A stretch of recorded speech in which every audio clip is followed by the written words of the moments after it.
सबसे पहले किसी ने मोर की और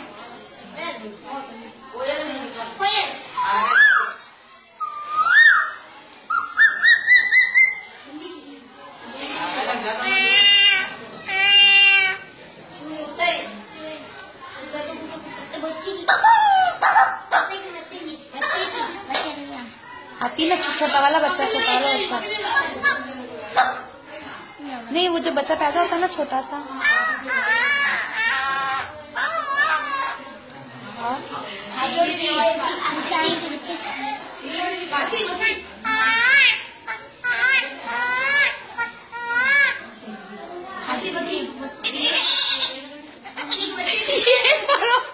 एक बार और